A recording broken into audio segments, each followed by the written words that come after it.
friends. Great to see you today. Thank you for your liking these videos. The subscriptions are growing. Thank you.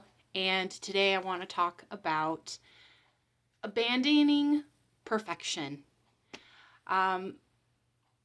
It's very easy to become focused on making life perfect because I think for most of us, we believe that if it can be done perfectly, then problems will go away. If it can be done better, maybe that difficult person will get along with me more. You may not have already heard this, but I am almost 5 years into recovery from codependency. It's something that I've struggled with for a long time in my life. And one of the things that I needed help with was abandoning perfectionism. I used it as a tool to protect myself. I thought that if I could do everything right, do everything perfectly, well, then bad things wouldn't happen. This became my lifelong pattern. But in recent years, something that I've gotten better and better at accepting. So I have this amazing backyard. It's really big. And a few years back, I lived in a house, no yard, no space like that of my own. And now I've got this yard. And when I first bought the house, I thought, look at that. It has all this grass. It's going to be amazing. I'm so excited. And then spring came and I discovered I didn't know how to turn on my own sprinkler. So I got the neighbor across the street to help me. As I got the sprinkler working, we discovered there was a leak. Same wonderful neighbor helped me by repairing my sprinkler system, a really sweet retired person that had lots of great skills. So as we got to the watering, because I had been hand watering everything for a long, had the sprinkler, moved it, watered that area, set a timer, moved it, watered that area, and kept moving the sprinkler along so that I could grow this beautiful grass. Well, what I discovered was it had remnants of grass. A lot of it was dead patches of grass, but there was so much. I don't know. The yard was a bit of a disaster. There were so many weeds, so many dandelions, so many patches where grass wouldn't grow, so much. So I started Googling, and it was like, okay, so how do I do this weed and feed? How does it work? So I did that. And then at the end of every workday, I had a 5-gallon bucket in my weed puller, and I would make myself pull up a bucket of weeds every day. Oh gosh, it was for at least 2 weeks. One full, sometimes 2 full buckets of weeds, and I would just process my day, wind down. It was really nice. By the end of year 2, the grass was getting a lot more full and beautiful. There were a lot less weeds, but there were still big sections of no grass. I would take grass that was growing on the sides of the rocks that were fresh and big and beautiful, and I'd pull it up and cut into the soil and just transplant it in there and pat it down and water it and do layers and layers of this transplanting grass. I seeded areas, bought seed and put soil on it and grew some more there. You wouldn't believe, so much work has gone into trying to get this grass going. And last week I was looking out at the grass, and I should say, I feel like God has always used the grass as sort of a metaphor for my life of you have to always do the work to pull out the weeds. Even after you've pulled them out, they still might come back, and you have to pull them again until they give up. You have to put you have to put things into your life that helps the soil get strong and nutritious, and that's relationships and prayer and reading the Word of God, and it makes you a more hospitable soil. And then there's the transplant of when you see good things in your life, or outside of you, you meet a friend who has a lot of wisdom and they speak and you're like, you know what, that's something good. I'm going to take from that and put it into my life. I read this author and it's like, that's really wise. I'm going to insert that into my life. I'm going to also, do educational things that seed the ground for me to grow in other areas. This is how I look at my own personal life. And my grass is always just reminding me that I am on that journey. On Wednesday, I looked out at this yard that I've been watering. I've been getting things ready, and I looked at it and I could see that's the area that used to be completely blank and had nothing. That's the area that had all of those weeds, but now it's having grass. That's the area, like this whole section used to be completely bare, but now it's not as bare. And this area is doing well. And that's the spot where all the grass died because the plant was blocking the water and I had to cut back the plant. And I just could see in my yard the story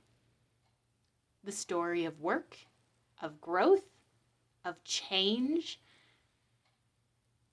And it was still not perfect. Oh, there's a weed there and a weed there. And that spot, even though it's grown a lot more, it's still a little bare right here. And I looked at this yard and I said, it's actually really beautiful. It isn't perfect, but it's really beautiful. And it's come so far and it's becoming this great yard. And I was reminded of myself. And I said, I'm not perfect. There's still problems that I'm working on. But as I look at the life that I am in and the place where I find myself, I can say, it's really beautiful, actually. I've come so far. So many things have healed. New things have grown. Past wounds are gone. Areas where it was lost and broken, redeemed.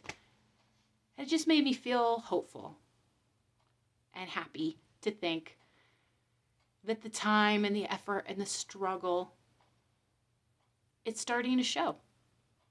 And I can see it and appreciate it. People around me can see it, I think. And I'm even able to help people. And that's the goal, right? That really is the goal, is for me to grow so I can help others too. Is there something in your life that you have been working on? Maybe 3 years, you've been working on it and it feels like, gosh, is anything even growing? But if you can look back and remember, where was I at? How sad was I at that season? Or how lost did I feel? How alone was I? And now I have 3 or 4 great friends, or I have 6 friends, or now I have community, or I have a different job that's a lot better. I'm able to look more optimistically at things. I'm able to handle disappointment and stress differently. I hope you'll take the time.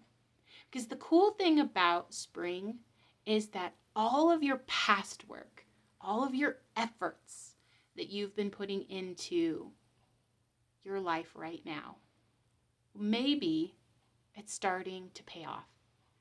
I encourage you to take the time to look around you and notice where the work has paid off. Celebrate the good, the beautiful, the wonderful things that are happening today. Yeah, there's still things that need work, right? You're not there yet. But are there things that are different, that have grown, that are better? I hope so. And if there aren't, and you say, I've been in the same stuck place for 10 years, then I hope that this message will remind you that's not really supposed to be the way that it is. A friend I was talking to today, they were like, oh, hey, there's this podcast you might want to try out, but it could be triggering. And I said, oh, I lean into trigger. And they were like, what? I said, yeah, I lean in. If something triggers me, I see it as an opportunity for me to face a hurt.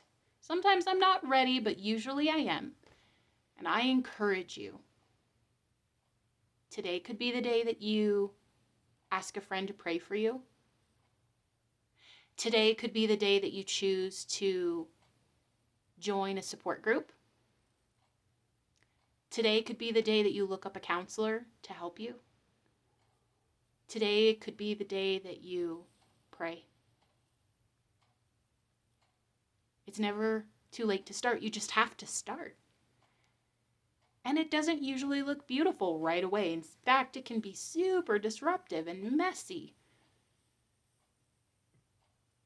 But it can also turn into something wonderful, better, different.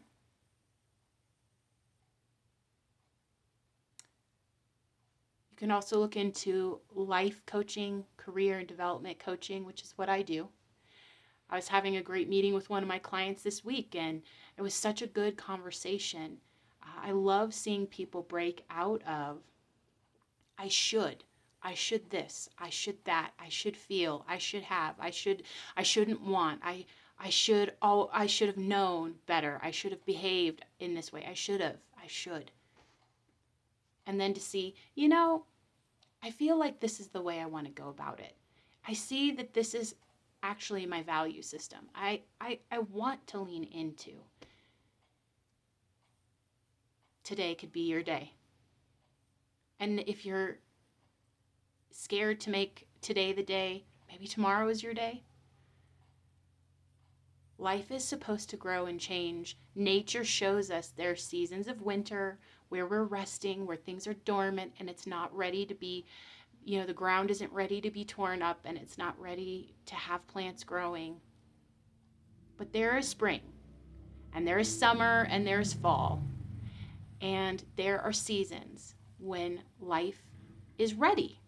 So I hope you'll look at your life and consider allowing new growth to spring up. Consider being brave and leaning in, trying something new.